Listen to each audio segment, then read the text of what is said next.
कहारो तुम्हें चलना नहीं आता क्या? किस ढंग से चल रहे हो? कार कहते हैं महाराज एक 3 तो ठीक चल रहे हैं, ये जो नए वाला आया ना ये बड़ी गड़बड़ कर रहा है, ये ठीक से नहीं चल रहा है। रघुगण ने गुस्से में आकर कहा अरे ढंग से चलो नहीं तो मैं तुम्हें प्राण दंड दे दूंगा। थोड़ी देर तक तो ठीक चला, आगे आगे एक बड़ा सा झुंड आ गया कीड़ियों का, चींटियां वहां पर चली हुई है। अब भरत जी वहां खड़े होकर देखने लगे कैसे निकलूं कैसे निकलूं, है ये बहुत बड़ा है।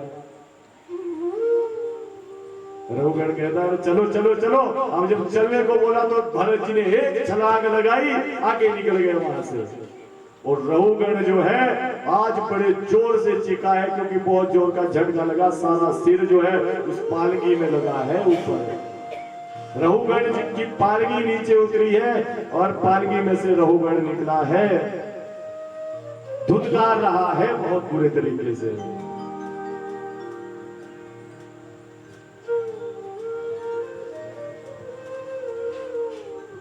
कहते तुम्हें चलना नहीं आता, तुम्हें पता नहीं मैं राजा हूं, है क्या तुम्हें चलना नहीं आता? इतना बड़ा शरीर है तुम्हारा, क्या तुम्हें अभी तक चलना भी नहीं सिखाया किसी ने? राजा कह रहा है भरत जी से।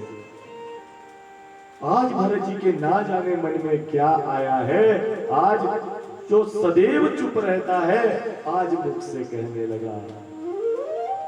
पहली बार भरत जी ने मुख से कहा है। भरत जी कहते हैं अरे रघुगण, पालकी में बैठकर तू अपने आप को राजा कहता है? अरे तू राजा नहीं, तू मूर्ख है, मूर्ख है। तू मेरे शरीर को कह रहा है कि मोटा पतला है। अरे शरीर ही मोटा पतला होगा, जो मेरे अंदर है वो कभी मोटी पतली नहीं हो सकती। और तू मुझे मारने की बात कर सकता है, मुझे कोई नहीं मार सकता। इस शरीर को मार सकता है पर जो मेरे अंदर आत्मा है उसे तू नहीं मार सकता। कहते बताया है कि आत्मा का कितना सूक्ष्म रूप है। हम सोचते हैं हमने आज तक आत्मा देखी नहीं कभी, परंतु हम इन आंखों से उस आत्मा का दर्शन नहीं कर सकते। क्यों? क्योंकि उसका सूक्ष्म से सूक्ष्म स्वरूप है। शास्त्रों में कहा है, कहते आत्मा का इतना छोटा स्वरूप है, हम जब घर में झाड़ू मारते हैं तो रोशनदान से अंदर को किरण आती है, उसमें हमें धूल के कण उड़ते हुए दिखते हैं। परंतु जब सूरज ऊपर आ जाता है, वो रोशनी बंद हो जाती है तो हमें वो धूल के कण नहीं दिखते हैं। क्यों? क्या वहां पर वो धूल के कण नहीं है? ऐसा नहीं है, वो धूल के कण अब भी वही है, परंतु सूर्य की उस रोशनी की वजह से हमें वो धूल के कण दिख रहे हैं। परंतु यहाँ आत्मा का स्वरूप कैसा बताया है, कैसे जैसे वो धूल का कण आपको उड़ते हुए देख रहा है, उसका छठा भाग अगर कर दिया जाए उतना स्वरूप जो है आत्मा का बताया है। उस मिट्टी के कण का छठा भाग अगर कर दिया जाए तब हम आत्मा का स्वरूप उसको बताया गया है। तो इन आंखों से हम उसका दर्शन नहीं कर सकते हैं। यही बता रहे हैं भरत जी आज ज्ञान दे रहे। ज्ञान किसको दे रहे हैं? रघुगण को। पर क्यों दे रहे हैं? इसके ऊपर भी तथ्य है। कहते भरत जी अरे रघुगण तू मुझे मारेगा है? अरे गेहूं को पीसकर आटा बना लोगे, गेहूं को पीसकर ही आटा बनता है ना। मैदा बना लोगे उसको, परंतु मैदे को पीसकर आप क्या बना पाओगे? उसका कुछ नहीं बनता। उसका आगे बन सकता है या कुछ नहीं बन सकता, उसका कुछ नहीं बन सकता। आगे जो मैदा है वो तो मैदा ही है, फिर उसका क्या बनाओगे? जितने मर्जी बार पीसते रहो तो वो मैदा ही रहेगा, आटा ही रहेगा, उसका कुछ नहीं बनने वाला होगा। और रघुगण एक गन्ना है, जब वो उसका जब रस निकाल दिया गन्ने का, उस दूध का वो दूध वो किसी काम का नहीं होता है जलाने के सिवा। वही बता रहे कि मेरे अंदर आत्मा है अभी, अभी मेरे अंदर रस है, परंतु जिस दिन वो आत्मा निकल जाएगी तो कहते जलाने के सिवा और किसी काम नहीं आने वाला ये शरीर। कोई कितना भी प्यारा तेरा है रहुगण, जिस दिन तेरी मृत्यु हो जाएगी ना, सबसे पहले वही आएगा, अरे जल्दी करो, जल्दी जल्दी उठाओ इसको वहां से। अगर हम लोग ये सोचें कि हमें शरीर से प्रेम है, तो फिर जब हमारी आत्मा शरीर से निकल जाती है तब उस शरीर से क्यों प्रेम नहीं होता? अरे शरीर तो वही है अभी भी। होता है ऐसा कि नहीं? आत्मा तो आपने कभी देखी ही नहीं। हम असलियत में आत्मा से ही प्रेम करते हैं, पर हमने इन आंखों को ऐसे बना लिया है जैसे हम शरीर से प्यार करते हैं। परंतु जब सत्य हमें सामने आता है कि ये शरीर कुछ भी नहीं है, ये गंदगी के सिवा इसके अंदर और कुछ नहीं मिलेगा, फिर हम जब परमात्मा रूपी आत्मा जब उसमें से निकल जाती है तो हम उसे घर में 1 घंटे भी सहन नहीं करते, 1 दिन भी सहन नहीं करते। अगर उसके साथ रात को बैठना पड़ जाए किसी इंसान को अकेले, तो अकेले भी नहीं बैठ पाएगा, वो डरेगा उससे, जबकि सदैव उसके साथ रहा है वो, कोई वो बड़ी बात नहीं है। कहीं तो मैंने इतने डरते हुए देखे जहां भूखेंगे वहां भी नहीं जाते डर के मारे हैं कि यहाँ पे वो भूखे, मेरे दादाजी भूखे हैं यहाँ पे, हाँ यार डर में कोई साथी नहीं चल पड़े। जिससे हमने सदैव इतना प्रेम किया है, जिस आदमी ने हमारे पालन पोषण के लिए अपना जीवन ही दे दिया, आज अगर 2-4 दिन घर में उसके बाद रखना पड़ जाए ना, यहाँ फंस जाएगी। यहाँ है इतने के सूक्ष्म रूप आत्मा ने कितना बड़ा शरीर चलाया हुआ है, हमें सुंदर सजावट हर चीज समझ देखी दे रहा है, दिख रहा है, सारा संसार हम देख रहे हैं। परंतु जिस दिन वो परमात्मा का स्वरूप हमारे से जुड़ा हो जाएगा, उस दिन इसमें धूप ही है, ये जलाने के काम ही आएगा, बाकी किसी काम नहीं आएगा।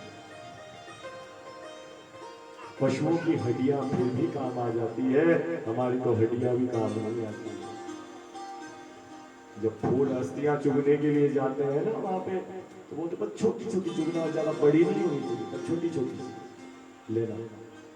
क्यों भाई है, तेरी तो उस काम के लिए अस्थि भी नहीं है, तेरे घर वाले तो तेरी बड़े वाली अस्थि भी नहीं उठाना चाहते हैं, वो छोटी छोटी देख रहे हैं, ले जाने में बड़ी दिक्कत होगी। फूल उठाते हैं ना वहां से, छोटे छोटे उठाते हैं, बस एक आधा उठा के वो गंगा में प्रवाहित करेंगे तब घर को आएंगे। तो हमारी अस्थियों तक का जो है वो विसर्जन कर दिया जाता है। तो हम किससे प्रेम करके बैठते हैं राजन, और तू किससे प्रेम कर रहा है? अपने शरीर से। क्या यह सदैव जीवित रहने वाला कितना सुंदर उपदेश दिया है, अब डरा है रहुगण।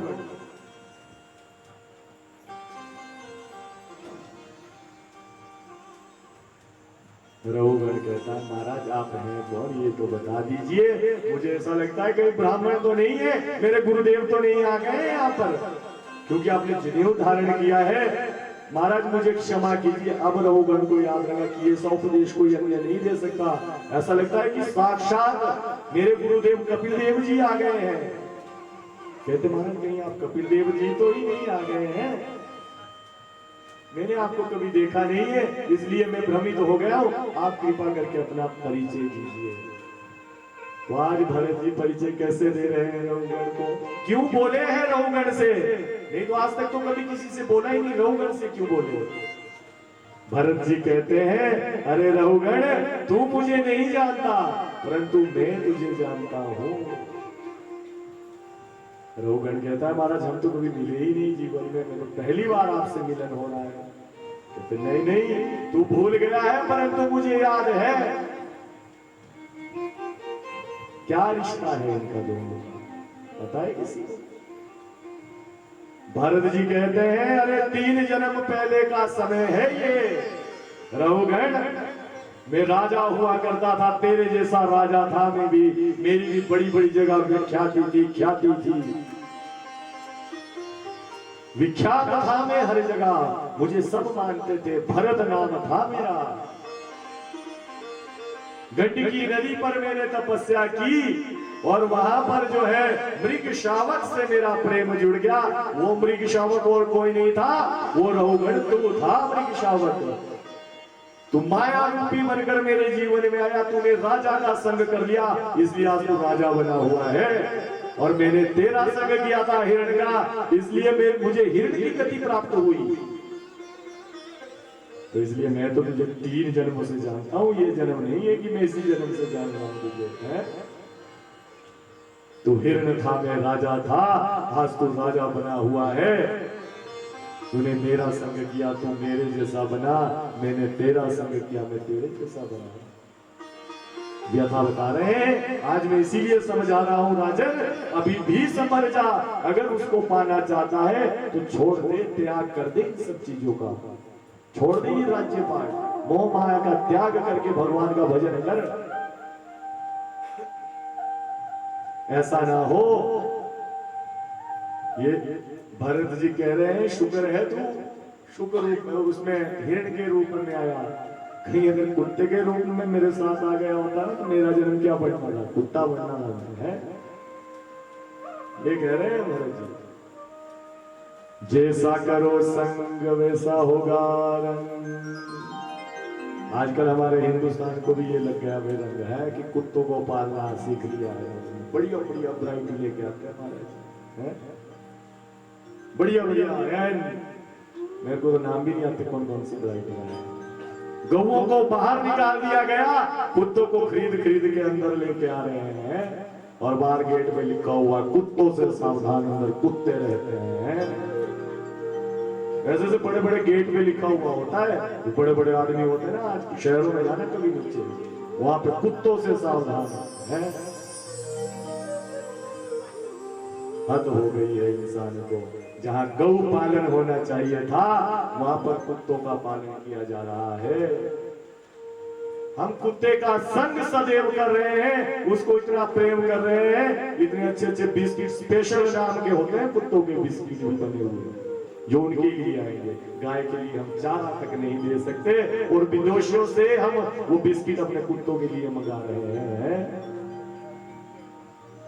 गाय हमारी माता है, बस ये बोलना ही आता है, बाकी पालना नहीं आता है। मैं ये नहीं कहता कि सब हर एक आदमी अपने घर में गाय रख लो, ये नहीं कहूंगा।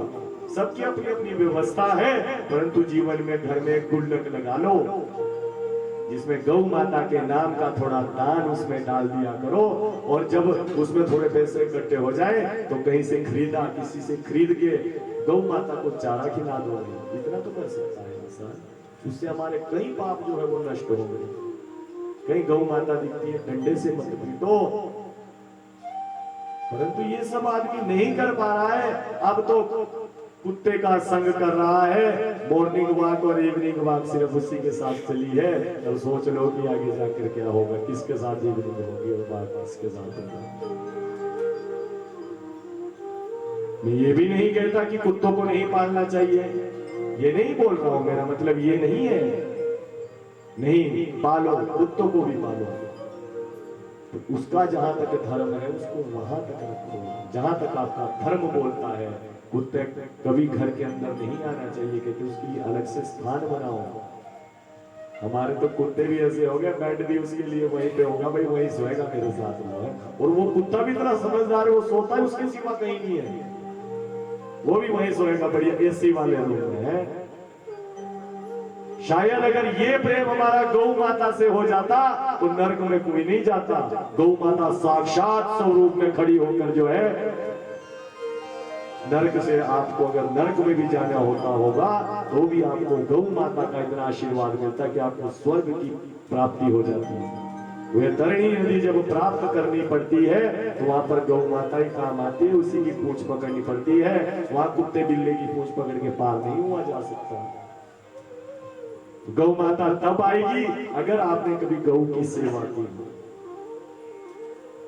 और हमारे शास्त्रों में ये भी कहा है, अगर किसी को डायबिटीज है, कहते हैं शुगर है, तो वो पहाड़ी गौ माता के पीठ के ऊपर अपना हाथ घुमाए, कम से कम 7 बार अपना हाथ गर्दन से लेकर पूंछ तक, पीठ तक जो है वहां तक अपना हाथ फिराता रहे। उससे गौ माता के शरीर में एक ऐसी औषधि छिपी हुई है, ऐसे ऐसे थर थर आएगी वो गौ माता जब आप पीठ फेरेंगे ना उसके ऊपर हाथ, कभी देखना ये करके ऐसे ऐसे कप कपाती है। जब वो कप कपाएगी तो ऐसा लगेगा कि मेरे अंदर माँ भगवती साक्षात रूप में आ रही है। आपकी आदि बीमारियां वैसे ही वो समाप्त कर देगी। ये गौ माता की कृपा है।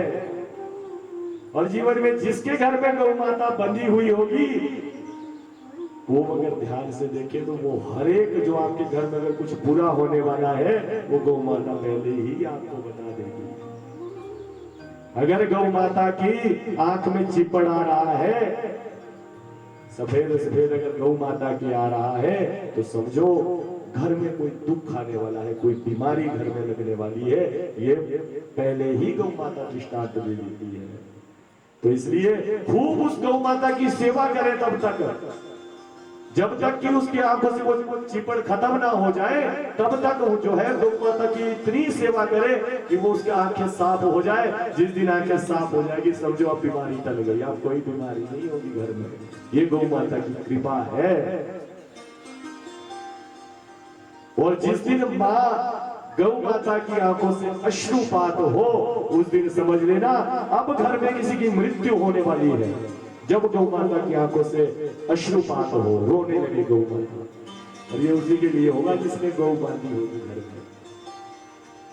माँ की आंखों में खुद आंसू आने लग जाते हैं। फिर तन्मय के साथ उसका सदैव ख्याल रखो उस गौ माता का, उसे बिल्कुल भी गीला मत होने दो, वहां पर बिल्कुल साफ सुथरा रखो, हर समय वहां पर जाने की कोशिश करो। जिस दिन माता की आंखें साफ हो जाएगी, आंसू नहीं आएंगे, उस दिन समझ लेना माँ भगवती ने ये भी कृपा कर दी है। अब ऐसी कोई अनहोनी होने वाली नहीं है। वो अनहोनी माँ अपने सीने पर ले लेती है। ऐसी गौ माता की महिमा है। और दूसरी बात बता देता हूं, कोई तांत्रिक होता है, किसी ने अगर कुछ करना भी चाहता है, अगर घर में गौ माता बंधी होगी ना तो गौ माता कभी किसी को अंदर नहीं आने देती। गौ माता सींग लगाकर खड़ी हो जाती है। ये स्वयं तुलसीदास जी कह रहे हैं गौ माता के लिए। कहते हैं एक ऐसा तांत्रिक था, किसी की दुश्मनी थी किसी से, तंत्र विद्या के द्वारा जो है एक प्रेत अपने साथ लिया और प्रेत भेज दिया उसके घर में। जा कहते मुझे उसका सिर कलम मर जाएगा, सिर कट जाए उसका। प्रेत चला है,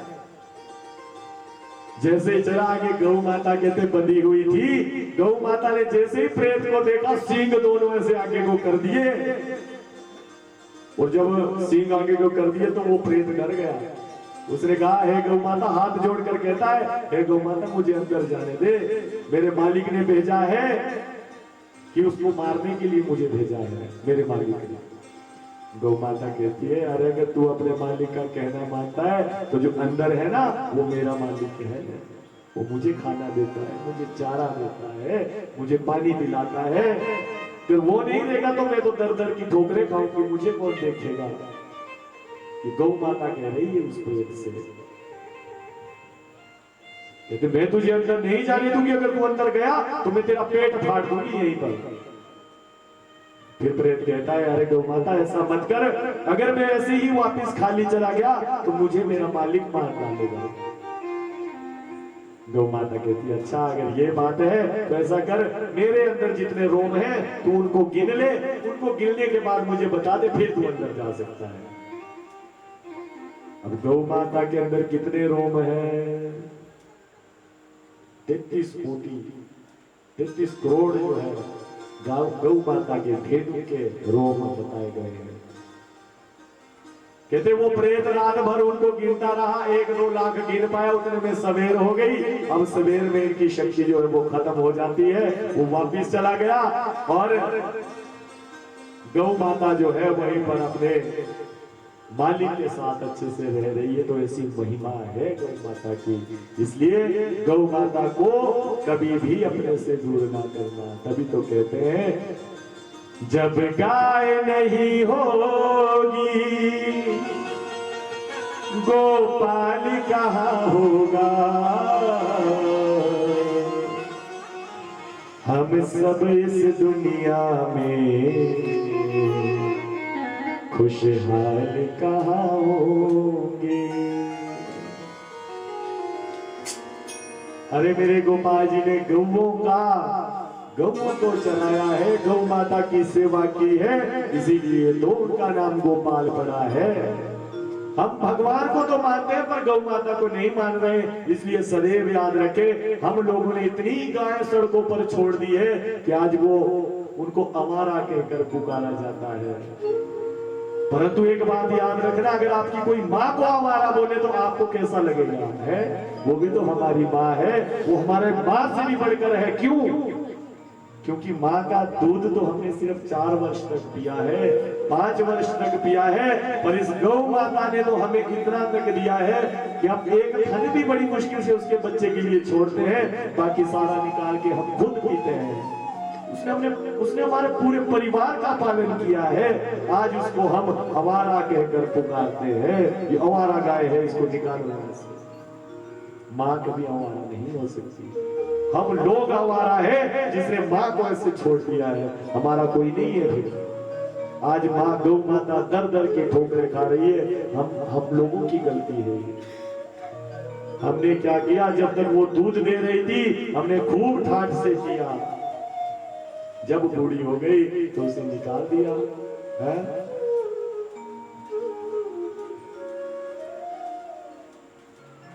इतना प्यार करेगा कौन जितना माँ करती है हो। इतना प्यार करेगा कौन जितना माँ करती है।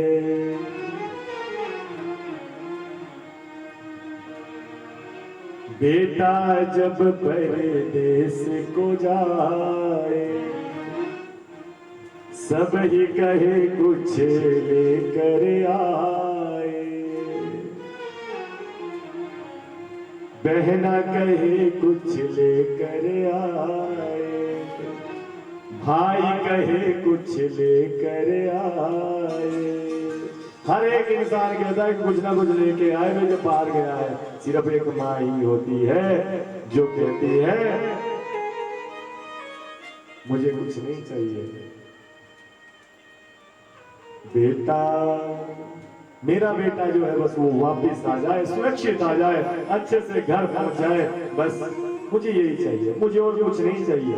ये माँ के शब्द है, माँ का प्यार है, और गौ माता ने भी यही हमारे लिए किया है। सदैव उसने हमारी सेवा की है, उसने हर चीज दी है हमें। आज हम अन्न खा रहे हैं वो भी गौ माता की देन है। अगर गोबर नहीं होता कुछ नहीं उगता खेत में, जितनी मर्जी खादे फूक लो तुम, जितनी मर्जी स्प्रे कर लो, जब तक गोबर नहीं उस खेत में कुछ नहीं हो सकता। ये गौ माता की कृपा है, इसलिए गौ माता हमें अन्न भी देती है, धन भी देती है, और दूध तो वो देती ही है। ऐसी कौन सी चीज जो गौ माता ने अपने लिए हमारे लिए नहीं दी है? अरे उसने तो मरने के बाद भी हमें दिया है। आप देख लो जूते बन रहे हैं चमड़े के, वो भी गौ माता के तो बन रहे हैं। उसने तो अपना सर्वस्व आपके नाम कर दिया, तो आप क्या है कि गौ माता का पालन पोषण नहीं कर सकते?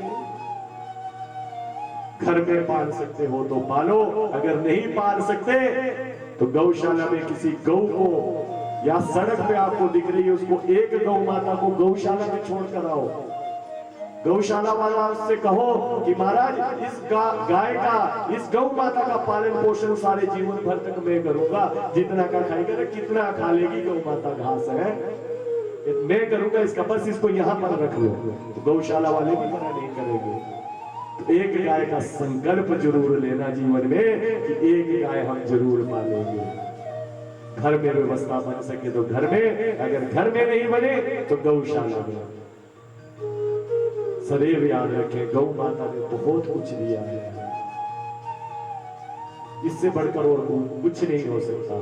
तो रहुगण को आज बहुत उपदेश दिए हैं भरत जी ने, और आज रहुगण ने जो है अपना राज्य का त्याग कर दिया और वो भी भगवान के दशम स्कंद का पाठ किया है। रहुगण ने भी और मोक्ष को प्राप्त हुआ है। बोलिए सच्चे दरबार की।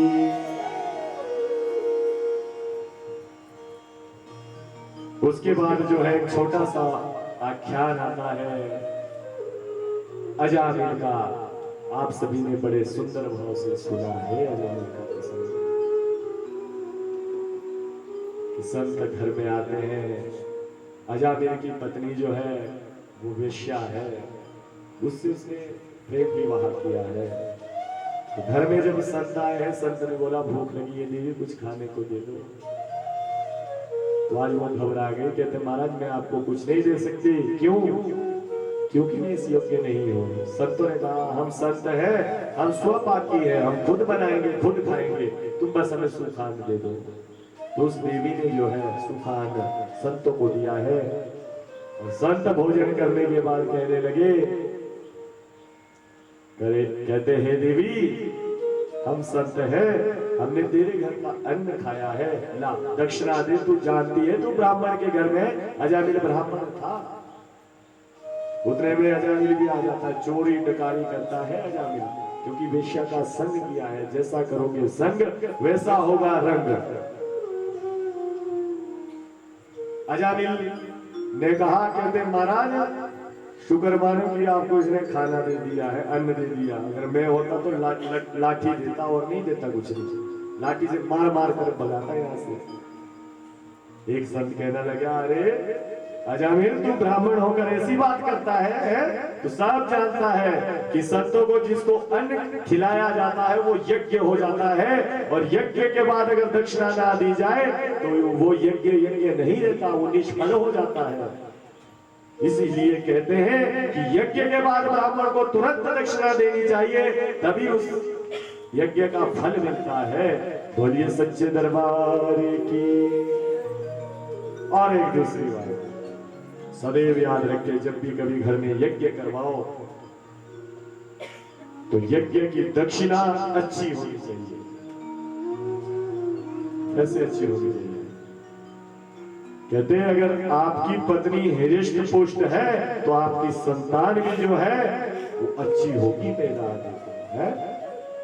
अगर पत्नी को 20 बीमारियां लगी हुई है तो साथ में जो पैदा हुआ वो बीमारियों का भंडार होगा पहले से ही। इसलिए पत्नी हरिष्ट पुष्ट चाहिए।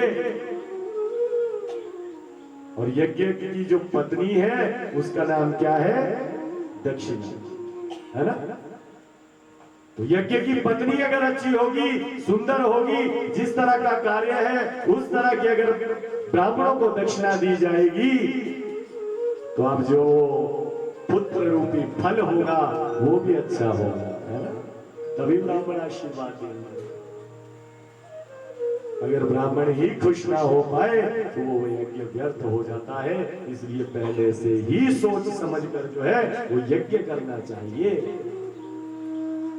उतना का करो जितना का हो सके, बस कोई नाराज होकर दुखी होकर ना जाए उस यज्ञ से। इसलिए यज्ञ की दक्षिणा जो होनी चाहिए अधिक से अधिक ब्राह्मण को देना चाहिए, क्योंकि ब्राह्मण उसी से खुश होता है। बाकी आप जो मर्जी दे दो ब्राह्मण को, कभी खुश होने वाला नहीं है। और दक्षिणा कब देनी चाहिए? कहते जैसे ही यज्ञ संपन्न हो उसी समय ब्राह्मणों को दक्षिणा दे देनी चाहिए।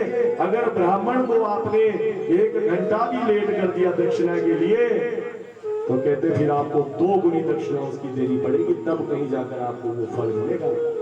इसलिए ब्राह्मण को दक्षिणा देने में लेट मत करना। जैसे ही यज्ञ खत्म हो वैसे ही उनके हाथ में पकड़ा दो। अगर कम भी दोगे उस समय तो ब्राह्मण उसको मान लेता है, कोई बात नहीं, ठीक है। परंतु यज्ञ के बाद ब्राह्मण के अंदर वो चीज फिर से निकलती है, अरे अभी नहीं दी, पता नहीं कम तो नहीं देने वाला है। तो ये अगर बात निकल गई तो समझो वो यज्ञ में विघ्न पैदा हो जाता है। और कहते हैं ब्राह्मण को अगर 1 दिन लेट दक्षिणा दी उसके बाद आप लाख गुना भी उसको उससे बढ़कर दक्षिणा दे दो, उस दक्षिणा का कोई अर्थ ही नहीं है, वो व्यर्थ हो गया। 100 गुना दक्षिणा देने पर एक दिन का फर्क पड़ जाता है। इसलिए ब्राह्मण को तत्काल ही निपटा दो, जो देना है हमको दे दो।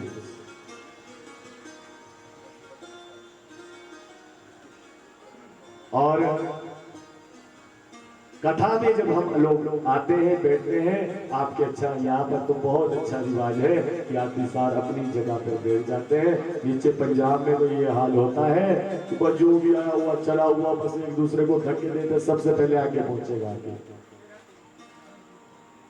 अब जो श्रोता होते हैं वो फिर गोपाल जी को नहीं देखते, उसी को देखते हैं, अरे कैसा सूट पहना है इसने, बस यही रहता है उनके दिमाग में चला हुआ था। कथा से उनका मन ही हट जाता है, वो दूसरी तरफ घूम जाता है। आप सबका मुझे ये स्वभाव सबसे अच्छा लगा कि आप जैसे ही आते हो बस जगह देखते हो वहीं बैठ जाते हो, आगे कोई नहीं आता, और होना भी ऐसा ही चाहिए। फिर वो पंजाब में ऐसा करते हैं, सबसे पहले लगे हुए 3-3 बजे आने, जो कथा का समय नहीं है, बस आप भंडारे का समय, फिर लोगों को डिस्टर्ब करने बड़ी मुश्किल से घुस के बीच में से, फिर महाराज केले चढ़ाएंगे, दक्षिणा चढ़ाएंगे, फिर बैठेंगे आराम से। उसमें विघ्न पड़ता है कथा में। हमेशा ये करना चाहिए कि कथा में हमारी वजह से कभी कोई विघ्न ना पड़े, यही सोच जीवन में रखनी चाहिए। और जो आप व्यास को या कृष्ण भगवान को अर्पित करना चाहते हैं वो कथा के बाद अर्पित करें, क्योंकि पुण्य तभी मिलता है जब कुछ अर्पित किया जाता है। मैं ये नहीं कह रहा हूं कि आप पैसे दो मुझे या कृष्ण भगवान को पैसे चढ़ाओ, यहाँ पर नहीं, पर कुछ ना कुछ अर्पण करना जरूर चाहिए। पुष्प हाथ में लेकर बैठो, वो भगवान के लिए अर्पित करो कि भगवान हमने तेरी कथा श्रवण की है, हम वो आपको अर्पित कर रहे हैं, तभी आपको उस चीज का फल मिलेगा। ये शास्त्र कहते हैं, मैं नहीं कह रहा हूं कि सुनने के बाद कुछ ना कुछ दान अवश्य करना चाहिए, कहीं पर भी आप कथा श्रवण करने जाओ। और साथ में ये भी कहा गया है कि व्यास के आने से पहले पंडाल में बैठे, ये नहीं होना चाहिए कि आप बाद में जोड़ रहे हैं। जिस समय मैं यहाँ पर आया था उस टाइम से 2 आदमी बैठे हुए थे, आते ही मन ऐसा लग रहा था आज तो लगता है पंडित जी को कथा सुनानी पड़ेगी। ऐसा नहीं होना चाहिए, पहले से पंडाल में बैठना होना चाहिए। इसीलिए समय जो है निर्धारित सोच समझ के किया जाता है कि 1 बजे का समय है या 2 बजे का, जिस तरह से प्रावधान होता है तभी करते हैं। क्योंकि फिर आदि कथा में पहुंचोगे तब ना आरे का पता लगेगा ना परे का, बोलेंगे पंडित जी आए थे भाई नैना टिक करवा ले, वो पता नहीं क्या करके पता ही नहीं लगा। बोलिए सच्चे दरबार की। तो सदैव याद रखना है कि भगवान के आगे कभी भी खाली हाथ मत आओ। और कथा के बीच में तो बिल्कुल भी अपने हाथ में सदैव पुष्प रखो, खाली हाथ कभी व्यासपीठ के पास नहीं आना चाहिए। पुष्प रखो, दुर्वा लेके आओ, दक्षिणा दे सकते तो वो दो, जो आपकी श्रद्धा बने, पर खाली हाथ मत आना। क्यों? जो भगवान के आगे खाली हाथ आएगा, भगवान कहता है अरे मेरे आगे खाली हाथ आ रहा है। और सदैव ये बात भी याद रखना, कृष्ण भगवान जो है वो श्रृंगार को बहुत पसंद करते हैं, वो दान को बहुत पसंद करते हैं। उन्हें ऐसा लगता है ये मेरे लिए क्या लेके आया होगा, ये मेरे लिए क्या लेके आया होगा। रात को कृष्ण जन्माष्टमी है भाई, रात को आप सभी को बता देता हूँ, रात को जन्माष्टमी है। माखन मिश्री का भोग भगवान जी को लगेगा। टॉफियां लेकर आ सकते हैं, खिलौने लेकर आ सकते हैं बच्चों के लिए, है ना। भगवान के लिए आप जो है वो बधाई दे सकते हैं, ब्राह्मणों को बधाई दे सकते हैं, भगवान को बधाई दे सकते हैं, यशोदा माता को बधाई दे सकते हैं। ब्राह्मण लोग भी दूर दूर से आए हैं, जन्माष्टमी की, मोरी की जन्माष्टमी देखेंगे आप कैसे मनाते हैं। और ब्राह्मण से बढ़कर नारद मुनि और कोई नहीं होता, ये बात बता देता हूँ। ब्राह्मण का काम यही है चुगलियां करना है, चुगली बोलूंगा। आज हम यहाँ पर कथा करने बैठे, कल और जगह बैठूंगा, वहां पर बताऊंगा भाई मोरी में ऐसा ऐसा हुआ, वहां पर बैठूंगा तो वहां की बातें यहाँ पर भाई वहां पर ऐसा हुआ है। ये ब्राह्मणों का स्वभाव है कि महाराज वहां बड़ा आनंद आया, अरे वहां के बंदे तो बड़े थोड़े भूखे थे, हैं गाते गाते गलों में दर्द लगी, पर नाचने को कोई खड़ा नहीं होता था, कोई ताली बजा के राजी नहीं है। ये चुगली आगे से आगे चलती है। इसलिए कहता हूं जब ब्राह्मण गांव में आए तो सावधान हो जाओ, बिल्कुल उन्हें मौका ही मत दो कुछ दिखाने का, है। बड़े दूर दूर से हमारे म्यूजिशियन बहुत अच्छे आए हुए हैं बेचारे, हैं? बहुत सुंदर गाते भी हैं। आज खूब धूमधाम से जन्माष्टमी का त्योहार भी मनाएंगे, तो कोशिश करना कि समय से आओ। ठीक 9 से 12 बजे तक जो है वो जन्माष्टमी का त्योहार हम सब मनाएंगे। तो अजामिल से जब ये बात संतों ने कही तो अजामिल बोलता है, महाराज आज किसी के घर में चोरी की हुई, मैं क्या दान दूं, मैं क्या आपको दक्षिणा दूं? है आप तो इतने जाने हैं, पूरी टोली बनाकर आ गए हो, हैं 100 आदमी है कम से कम, आप अगर 1-1 रुपया दे तब भी 100 रुपए हो जाते हैं। क्या करूं मैं, मेरे पास आज कोई आमदनी नहीं हुई है, मैं कुछ नहीं कर सकता। संत बड़े प्रेम से बोलते हैं, अरे अजामिल, हमने तुझसे कभी दक्षिणा के रूप में अपने पैसे थोड़ा नहीं मांगे, हम जानते हैं तेरे पास अभी कुछ नहीं है, परंतु समय आएगा, तेरी पत्नी जो है वो गर्भ से है, तेरी पत्नी के गर्भ से जो पुत्र होगा उसका नाम नारायण रख देना, बस ये वचन हमें दक्षिणा के रूप में दे दे, बस हम खुश हैं। अजामिल ने बोला, ये कोई बड़ी बात नहीं है, ठीक है महाराज, मैं प्रतिज्ञा करता हूँ, मेरी पत्नी के जब पुत्र होगा तो मैं उसका नाम नारायण रखूंगा। समय व्यतीत हुआ है और घर में एक पुत्र पैदा हुआ है और उसका नाम अजामिल ने जो है वो नारायण रखा है। बोलिए नारायण भगवान की। और अब जो है वो छोटे से छोटा पुत्र है, सबसे छोटा, और छोटा ही छोटा सबसे प्यारा होता है भाई। अजामिल जो है अब सदैव इसका ही नाम पुकारता रहता है, नारायण नारायण नारायण नारायण, हर वक्त उसको ही पुकार रहा है, नारायण नारायण, इधर आओ, जरा पानी लेके आओ नारायण, है? मानो इतनी मिठास उसके मुख पे नारायण बोलते बोलते आ गई कि उसकी आवाज बैकुंठाधीश तक जाने लगी। आज अजामिल बीमार पड़ गया घर में और समय आ गया मरण काल का अजामिल का। धर्मराज ने जो है अपने दूत 2 भेजे हैं, कहते जाओ अजामिल को लेकर आओ, यम पाश में बांध कर लेकर आओ। अब जब यमदूत आए तो वो अजामिल को दिख रहे हैं, यमदूत आ रहे, भयानक रूप कहते उनके, वो यम पाश के लेकर जो आ रहे हैं, जब आ रहे हैं तो जोर जोर से पुकारने लगा, नारायण बचाओ नारायण बचाओ नारायण बचाओ, अरे नारायण बचाओ, ये मुझे ले जाएंगे। इतने दिल से बोल गया कि मेरे नारायण तक वो बैकुंठाधीश को वो आवाज चली गई और बैकुंठाधीश ने भी 2 पार्षद भेजे, जाओ मेरे भक्त को बचाओ। अब दोनों वहां पर पहुंचे हैं, भगवान नारायण के दूत भी पहुंचे और धर्मराज के दूत भी पहुंचे हैं। जैसे ही यम पाश फेंकने लगे धर्मराज के दूत, उसी समय नारायण के दूतों ने रोका, कहते रुक जाओ, इसने अंत समय में ये नारायण का नाम ले रहा है, इसलिए आपके साथ नहीं जाएगा, भगवान ने हमें भेजा है, हम इसको लेकर जाएंगे।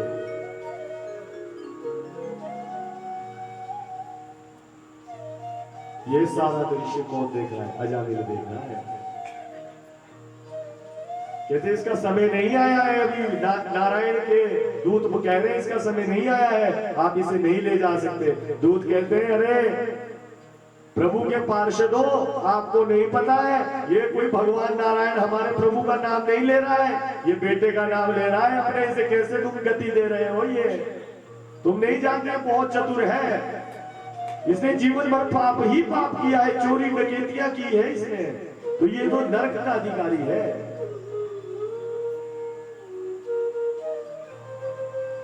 तो कहते हैं पार्षदों ने कहा, इसने जीवन में चाहे जो भी मर्जी किया हो, पर अंत समय में ये नारायण उच्चारण कर रहा है, इसलिए इसे बैकुंठाधीश के चरणों में जाना पड़ेगा।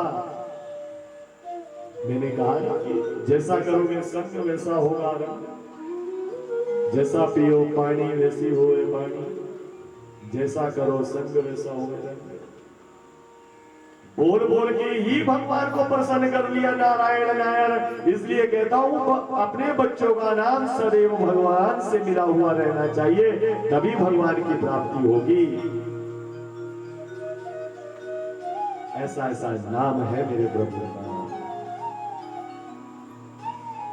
उसके बाद भी जो है अजामिल मरा नहीं उसकी जान ही निकली, पर उसने वो दृश्य देखा था इसलिए सीधा जंगल की ओर चला गया और उसने भी भगवान नारायण का स्मरण करते हुए जो है दशम स्कंद का पाठ किया है, जिससे उसे अंत समय में जो है वो मोक्ष की प्राप्ति हुई है। उसके बाद भी 100 वर्षों तक जो है कहते हैं अजामिल जिया है। उसके बाद उसकी मृत्यु हुई है और मृत्यु के बाद सीधा वैकुंठ लोक में पहुंचा है। बोलिए नारायण भगवान की। तभी कहते हैं भजन करना पड़ेगा, तभी वो स्थिति बनेगी। तभी कहते हैं जो करते रहोगे भजन धीरे धीरे तो मिल जाएगा वो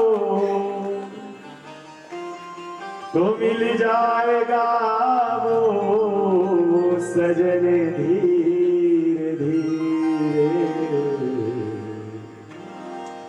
जो करते रहोगे भजन धीरे धीरे। आप सभी भी करते रहोगे भजन धीरे धीरे तो मिल जाएगा वो सजन धीरे धीरे। जो करते रहोगे।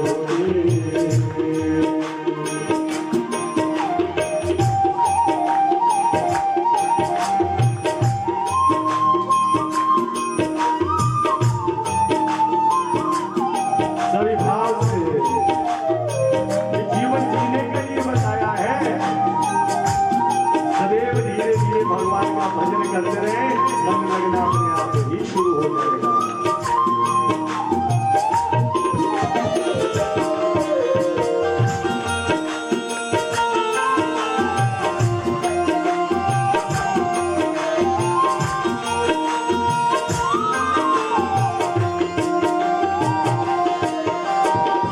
कोई काम दुनिया में मुश्किल नहीं है, कोई काम दुनिया में मुश्किल नहीं है, कोई काम दुनिया में मुश्किल नहीं है, कोई काम दुनिया में मुश्किल नहीं है, मुश्किल नहीं मुश्किल नहीं कोई काम दुनिया मुश्किल नहीं है, कोई काम दुनिया में मुश्किल नहीं है। जो करते रहोगे यतन धीरे धीरे। जो करते रहोगे भजन धीरे धीरे। जो करते रहोगे।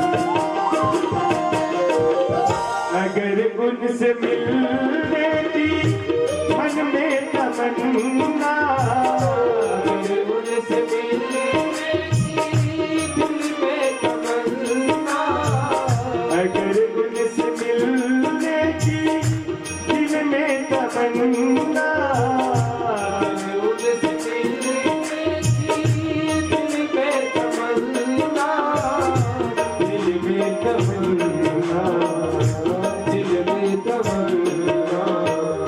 अगर उनसे मिलने दिल में तमन्ना, अगर उनसे दिल में तमन्ना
धीरे धीरे जो करते रहोगे, भजन धीरे धीरे जो करते रहोगे, भजन धीरे धीरे तो मिल जाएगा वो, तो मिल जाएगा वो सजन धीरे धीरे, सजन धीरे धीरे, सजन धीरे धीरे, सजन धीरे धीरे, सजन धीरे। बोलिए सच्चे दरबार की, आनंद कंद भगवान की जय। तो समय हो चुका है, 4 बज चुके हैं। आज की कथा को हम यहीं पर विश्राम करते हैं, क्योंकि ठीक 9 बजे हमें फिर से एकत्रित होकर जो है आज कृष्ण भगवान जी का जन्मोत्सव मनाना है। तो आप सभी को अभी से जो है कृष्ण जन्माष्टमी की बहुत बहुत शुभकामनाएं। कन्हैया आपके घर में सदैव गोपाल बनकर विराजमान रहे। जिनकी झोलियां नहीं भरी है, मैं प्रार्थना करता हूं भगवान से साक्षात उनकी झोलियों में मेरे गोपाल जी का आगमन हो। यही प्रार्थना आज रहेगी। जिन जिन के घर में जो दुख है, आज जन्माष्टमी के दिन अपने मन में वो रख कर आना। मुझे इतना विश्वास है मेरा कन्हैया आपकी बात अवश्य सुनेगा।